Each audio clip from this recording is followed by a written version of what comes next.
तो सर आप बाज़ारीकरण की और कॉर्पोरेटोक्राइजेशन की बात कर रहे थे कि ये जो 1990s में जो इंडिया ने रिफॉर्म्स लिए आईएमएफ के प्रेशर की वजह से, और उसकी वजह से जो कंज्यूमरिज्म हिंदुस्तान में भी डोमिनेट किया, जो हमने अपना पूरा 2000s में एक पूरा का पूरा चेंज आया, मिडिल क्लास इमर्ज हुआ, दुनिया भर की कंज्यूमर मार्केट डेवलप हुई।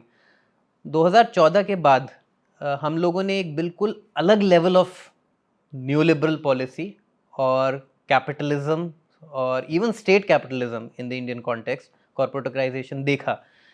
पर मैं आपसे ये समझना चाहता हूँ कि क्या 1991 के बाद जो रिफॉर्म्स हुए और जो 2014 के बाद हिंदुत्व पॉलिटिकल इकोनॉमी है, क्या उसमें कुछ बुनियादी फ़र्क है या सिर्फ और सिर्फ वो न्यूलिबरल इकोनॉमिक पैराडाइम का एक स्केलिंग अप है? देखिए, सबसे पहले तो मैं इसको रिफॉर्म नहीं बोलता, ये भाषा का दुरुपयोग है। रिफॉर्म का मतलब होता है कि आम जनता की भलाई के लिए कुछ हो रहा है ना। ये बदलाव है, ये रिफॉर्म नहीं है ना। ये बदलाव है कि आप कैसे जो मार्केट है उसको प्रमोट करें और कलेक्टिविटी को रिट्रीट करना है, स्टेट को रिट्रीट करना है। वो जनता के हित की बात नहीं हो सकती, क्योंकि जैसे मैंने कहा कि बाज़ारीकरण में डॉलर वोट चलता है, वो 1% 1 वोट नहीं चलता है। तो जो जिसके पास ज़्यादा है वो उतना ज़्यादा मार्केट पे हावी है, तो उसमें कोई मोरालिटी नहीं है, इमोरल है। कि मतलब आपको अगर नहीं जो आपके पास परचेजिंग पावर है, आप नहीं खरीद पा रहे तो वो भी ठीक है, क्योंकि कंज्यूमर सॉवरेन है। तो कंज्यूमर सॉवरेनिटी का मतलब है कि जो आप करना चाहते हैं आप करिए, उसमें कोई दखलंदाजी किसी की नहीं होनी चाहिए। तो आज इसीलिए अगर आप कभी किसी चीज़ पे पोजीशन लेते हैं तो तुरंत आपके ऊपर हमला होता है कि ये तो जो है आप गलत काम कर रहे हैं, कि अगर आप एक पोजीशन ले रहे हैं, है ना। तो जैसे कि लैरी समर्स जो वर्ल्ड बैंक के चीफ इकोनॉमिस्ट थे 1992 में, उन्होंने लिखा कि अगर कैंसर आए तो कहाँ आना चाहिए, तो तीसरी दुनिया के देशों में आना चाहिए, क्योंकि वहाँ पे लोग कम, मतलब उनकी लॉन्जेविटी कम है और उनकी आमदनी कम है। तो उन्होंने कहा कि 120 गुना ज़्यादा एफिशिएंट है कि लोग तीसरी दुनिया में मरें ना कि एडवांस कंट्रीज़ में मरें, क्योंकि उनकी 4 गुना ज़्यादा आयु, मतलब जो अगर 55 साल की उम्र में अगर कैंसर आता है तो वो 55 में 60 साल पे मर जाएंगे, वो 70 साल पे तो 3 गुना ज़्यादा वो जीवित रहेंगे, और उनकी 40 गुना ज़्यादा आमदनी है प्रति व्यक्ति आय, तो 120 गुना ज़्यादा एफिशिएंट है। तो इसलिए सारी की सारी जो पोल्यूटिंग इंडस्ट्री है वो डेवलपिंग कंट्री में हो जानी चाहिए। तो चाहे हैवी मेटल्स हों, पेपर हो, हैवी केमिकल्स हों, तो भोपाल गैस कांड वगैरह जैसी चीज़ें सब भारत वगैरह में हुई, क्योंकि ship breaking, computer waste recycling, hospital waste recycling, ये सब तीसरी दुनिया के देश हैं। तो उन्होंने अपनी पर्यावरण क्लीन कर ली, हमारी पर्यावरण ध्वस्त हो गई। आज मतलब हमारी प्रति व्यक्ति आय जो है वो 137वें स्थान पे है, लेकिन प्रदूषण जो है दिल्ली में और बाकी और शहरों में दुनिया का सबसे ज़्यादा है। तो इतने लो कंजम्पशन पे इतना ज़्यादा कैसे प्रदूषण हो रहा है? वो इसीलिए हो रहा है क्योंकि हम बिल्कुल टेल एंड पे हैं। तो इसलिए ये रिफॉर्म नहीं है, ये जो स्थिति है ये जो मार्जिनल है उसको और मार्जिनलाइज कर रहा है। तो इसी से तो इनइक्वालिटी बढ़ गई है। इसीलिए आप देखेंगे कि हमारे यहाँ बिलियनर्स की संख्या इतनी है। हालांकि प्रति व्यक्ति आय पे हम जब जापान और जर्मनी से मतलब 5% पे हैं, लेकिन उनसे ज़्यादा हमारे यहाँ बिलियनर्स हैं।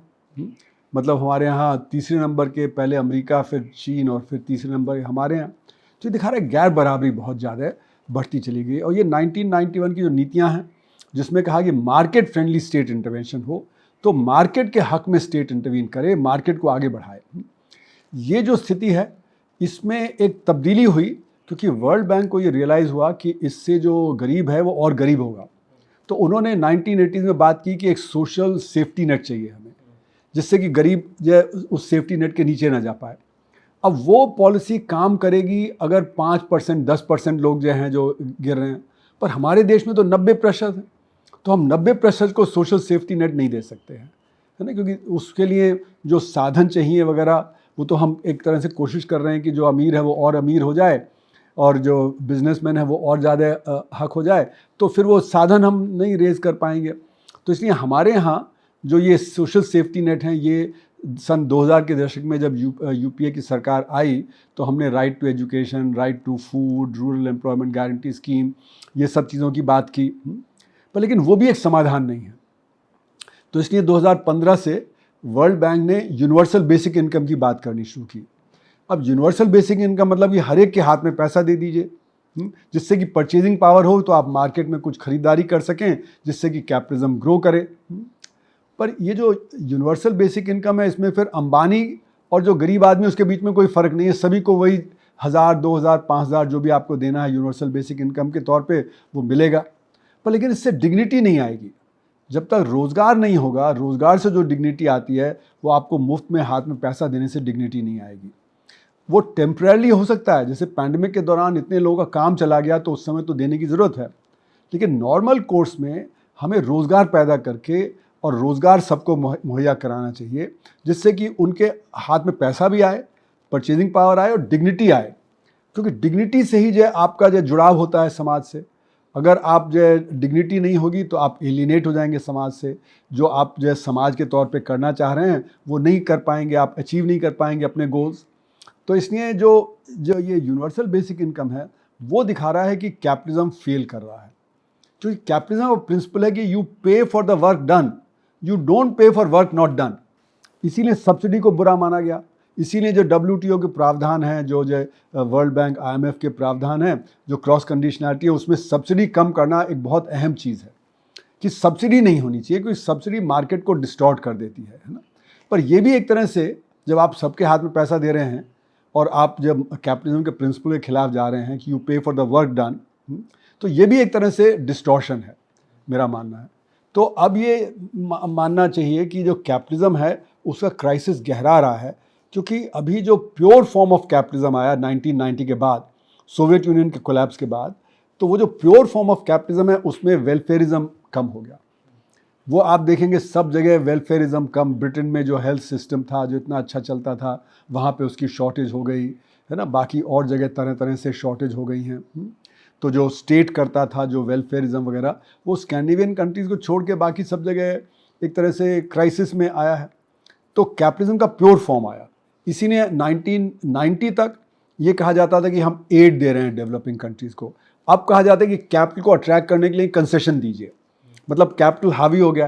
पहले उनको था कि अगर हम जो ये तीसरी दुनिया के देशों को जो मदद नहीं करेंगे तो ये सोवियत यूनियन की तरफ चले जाएंगे, तो इसलिए वो एड की बात करते थे। अब एड की कोई बात नहीं है, अब तो है कैपिटल को अट्रैक्ट करना है, उसके लिए कैपिटल को कंसेशन दीजिए। तो कैपिटल हावी होता चला जा रहा है और इसका क्राइसिस बढ़ता जा रहा है। इसीलिए जैसे मैंने कहा कि वॉरेन बुफे वगैरह कह रहे हैं कि हमको ज़्यादा टैक्स देना चाहिए, नहीं तो ये सिस्टम काम नहीं करेगा, कैपिटलिज्म फेल कर जाएगा। तो वो भी एक तरह से कोशिश कर रहे हैं कि कैपिटलिज्म को कैसे मॉडिफाई किया जाए जिससे कि कैपिटलिज्म चलता रहे, क्योंकि उनका इंटरेस्ट है कि कैपिटलिज्म चलता रहना चाहिए। तो ये जो सारा क्राइसिस है ये 1991 से पहले ही कंज्यूमरिज्म का दौर 1982 में इंडिया में शुरू हो गया था, क्योंकि हम 1980 में भी IMF के पास गए थे। उन्होंने कहा था कि भाई आप बहुत कम इंपोर्ट कर रहे हो, आपको इंपोर्ट ज़्यादा करना चाहिए। तो वो जैसे मैंने पहले कहा कि उस समय हमें 1990 में उसी की वजह से क्राइसिस हुआ, तो एक तरह से हमें पैनिक करा दिया गया, जिससे कि हमारा क्राइसिस आए और सोवियत यूनियन उसी समय डिसअपियर हुआ, तो हमें ये सारा मल्टीपल क्राइसिस हुआ, जिसकी वजह से हम इस तरफ गए। और ये कहा गया कि देयर इज़ नो ऑल्टरनेटिव, जो मार्गरेट थैचर ने 1978 में कहा था, टीना मतलब देयर इज़ नो ऑल्टरनेटिव। तो यही कहा गया कि देयर इज़ नो ऑल्टरनेटिव, हमें तो वैश्वीकरण करना पड़ेगा, बाजारीकरण करना पड़ेगा। तो ये जो एक दौर है जो 1990 के बाद का, ये मैं मानता हूँ कि एक हिस्सा है राइटवर्ड ड्रिफ्ट का समाज में। ये राइटवर्ड ड्रिफ्ट कहाँ से आता है? मिड 70s से आता है दुनिया में। जैसे जैसे सोवियत यूनियन कमज़ोर हुआ, चीन में 180 डिग्री टर्न हुआ, दंग सियाओपिंग ने कैपिटलिस्ट नीतियाँ अपनाई अपनी इकॉनमी के ग्रोथ के, और इंडिया में इमरजेंसी आई। इमरजेंसी के दौरान जो कांग्रेस पार्टी थी वो राइटवर्ड चली गई। तो उसी समय अगर आप देखें तो हम लोगों ने अपने अर्थव्यवस्था में IMF के एक्सपर्ट, वर्ल्ड बैंक के एक्सपर्ट को एक के बाद एक बुलाना शुरू कर दिया, और वो फिर नीति निर्धारण करने लगे, जिसको कहा जाता है रिवॉल्विंग डोर पॉलिसी, कि वही एक्सपर्ट IMF में, वर्ल्ड बैंक में, गवर्नमेंट में, इंडिया में, बाकी और जगह, तो वही एक पॉलिसी फ्रेमवर्क सब जगह से आपके आ रहा है। तो जैसे कि उदाहरण के तौर पे 1980s में वर्ल्ड बैंक ने बहुत फंडिंग किया पॉवर्टी स्टडीज़ का, लेकिन उनका गोल था कि ये कहा जाए कि मार्केट सॉल्व कर देगा गरीबी को, जबकि हमें पता है कि मार्केट में सोल्यूशन नहीं है गरीबी का, वो तो गरीबी को और मार्जिनलाइज करेगा। तो ये जो राइटवर्ड ड्रिफ्ट है ये सोशल, पॉलिटिकल और इकोनॉमिक लेवल पे मिड 70s से चला आ रहा है। और जितनी भी रिपोर्ट्स आई, जितने सेमिनार किए गए, वर्ल्ड बैंक ने सेमिनार किए, बाकियों ने किए, सब में था कि मार्केट को एडवांस करना है, मार्केट को बढ़ाना है। तो एक ग्राउंड प्रिपेयर किया गया सारी दुनिया में, और उस ग्राउंड को प्रिपरेशन के चलते हुए गैट को WTO में कन्वर्ट किया गया। जब सोवियत यूनियन कमज़ोर पड़ा तो 1982 में जो हमारे नेगोशिएटर थे गैट में, उनको अमेरिकन नेगोशिएटर ने कहा, अमेरिकन एम्बेसडर टू गैट ने, कि अब हम आपका एग्रीकल्चर का मार्केट कैप्चर कर लेंगे क्योंकि अब आपको सोवियत यूनियन मदद नहीं कर सकता। तो सारे नए इश्यूज पुएंता देल एस्ते में उरुग्वे राउंड में 1987 में आए। उसमें trade in agriculture, trade in services, WTO, trips, TRIMS, ये सारी चीज़ें नए इश्यूज आए, और वो जो थे वो सब वैश्वीकरण और कैपिटलिज्म के बढ़ावे के लिए ये हुआ। तो ये जो बदलाव आया 1991 का, उसका ग्राउंड जो प्रिपेयर हुआ वो मिड 1970s से हुआ, ग्लोबल स्ट्रेटेजिक लेवल पे और इंडिया में इमरजेंसी के बाद से। तो ये अगर जो आप देखें तो पॉलिटिकली जो पार्टी एक्सट्रीम लेफ्ट थी वो लेफ्ट पे आ गई, जो लेफ्ट था वो सेंटर ऑफ लेफ्ट हो गया, जो सेंटर ऑफ लेफ्ट था वो सेंटर में आ गया, जो सेंटर में था वो राइट ऑफ सेंटर हो गया, जो राइट पे था वो और ज़्यादा एक्सट्रीम राइट पे चला गया। जैसे ओवरटन विंडो शिफ्ट हो जाता है। हाँ, तो पूरा का पूरा जो स्पेक्ट्रम है इकोनॉमिक पॉलिसीज़ का, सोशल पॉलिसीज़ वगैरह का, ये सारा का सारा शिफ्ट हुआ। तो ये मैंने 93 में एक लेख लिखा था मेन स्ट्रीम में, जिसमें ये मैंने बताया कि किस तरह से सारा राइटवर्ड ड्रिफ्ट मिड 70s से चल रहा है। तो ये जो सारी नीतियां हैं ये गहराती चली जा रही हैं, क्योंकि जैसे जैसे कैपिटलिज्म का क्राइसिस हो रहा है दुनिया में, कैपिटलिज्म उस लेवल पे एम्प्लॉयमेंट नहीं दे पा रहा। तो जैसे ट्रंप साहब आए तो उन्होंने कहा मैं जॉब्स को वापस ले आऊँगा मेक्सिको, चाइना और इंडिया से, क्योंकि वहाँ पे ब्लू कॉलर वर्कर को जो वो प्रॉब्लम थी। अब ब्लू कॉलर वर्कर के काम नहीं बचे तो वो कोई मीनियल काम कर रहा है, तो उनकी डिग्निटी पे असर पड़ता है।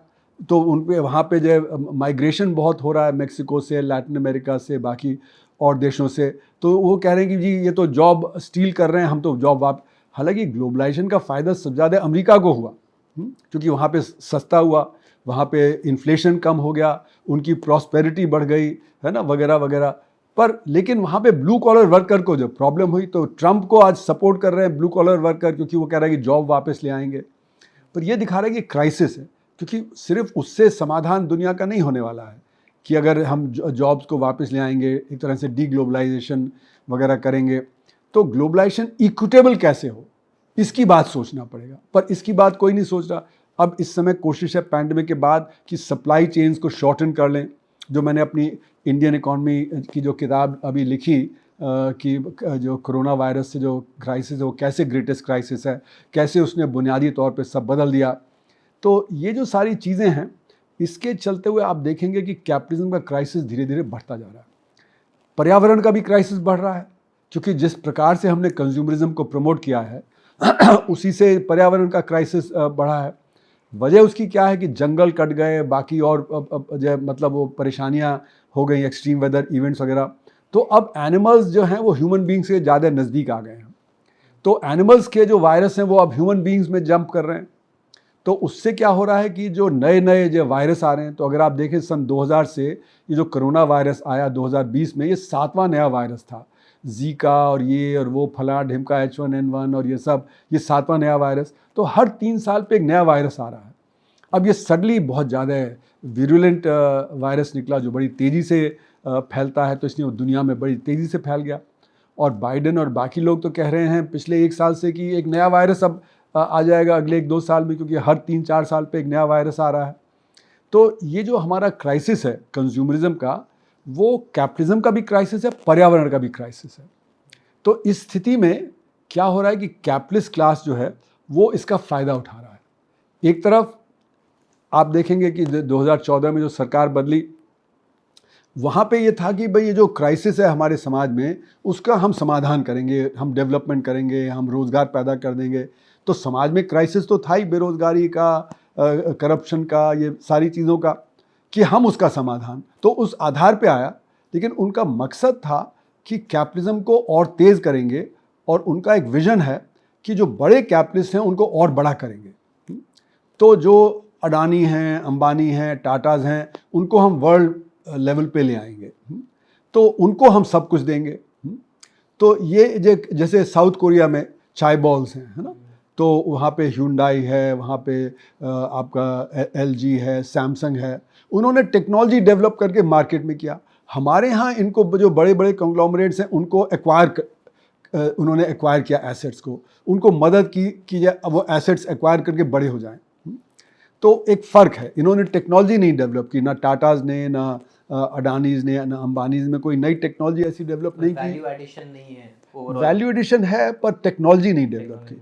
टेक्नोलॉजी डेवलप करके आप ग्लोबल मार्केट में डोमिनेट करें तो एक अलग बात है, और इंडिया में आप बड़े हो जाएं पर फिर आप ग्लोबल कंपटीशन में आप नहीं सक्सेसफुल हो सकते हैं, क्योंकि आपने टेक्नोलॉजी नहीं डेवलप की, आपको टेक्नोलॉजी के लिए दूसरे पे निर्भर करना पड़ेगा।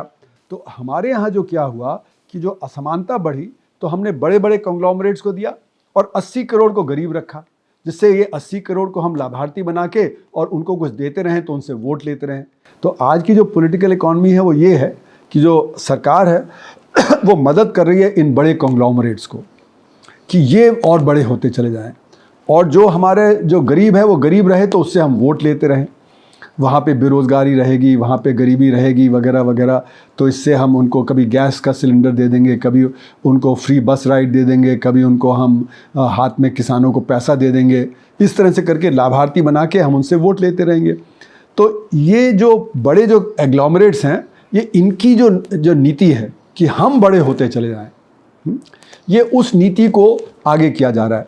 अब उसमें जो परेशानी है आम आदमी की, उसके अटेंशन डाइवर्ट करने के लिए आप रिलीजियोसिटी का इस्तेमाल करें, कि जो एक फियर साइकोसिस क्रिएट करें कि भाई मेजॉरिटी खतरे में है, इस मेजॉरिटी के खतरे में होने की वजह से इसको अपना ध्यान रखना है, और जो माइनॉरिटी है वो अदर है और उसी की वजह से परेशानी है।